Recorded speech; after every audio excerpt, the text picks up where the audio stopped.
পড়ে থাকা খাবার খাচ্ছে, আমি ওর পাশে গিয়ে একটু খাবার খেয়ে নিজের ক্ষুধা মেটাই।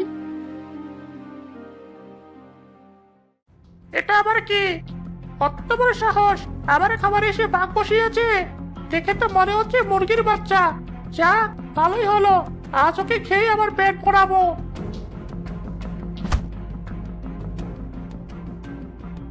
কি হলো? তুমি আমাকে আঁচড় মারলে কেন? তুই থাকতে আমার এসব খাবারের কোনো দরকার নেই, আজ তোকেই খাবো।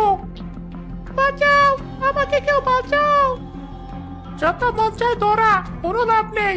শিকারকে কষ্ট করে ধরতে আমার বেশি আনন্দ লাগে।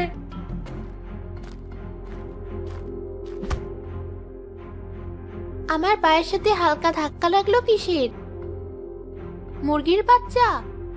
এই মুরগির বাচ্চাটা এখানে কিভাবে এলো? আমাকে বাঁচাও, নয়তো ওই বিড়ালটা আমাকে খেয়ে ফেলবে। তুমি আমার হাতে উঠে এসো। বিড়াল কোথায়? কোনো বিড়ালকে তো দেখছি না। দেখ, বাচ্চাটা ওই মেয়েটার হাতের উপর উঠে বসে আছে, ওকে আর ধরতে পারলাম না।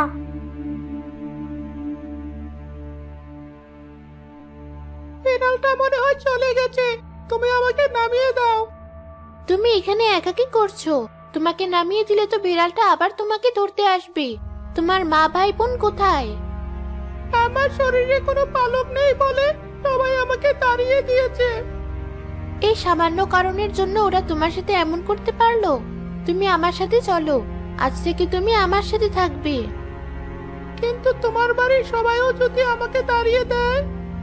আমি থাকতে তোমাকে কেউ কিছু বলার সাহস পাবে না। তুমি ভয় পেও না। ঠিক আছে, তুমি যখন বলছো, কিন্তু আমাকে দেখে কি তোমার ঘৃণা লাগছে না?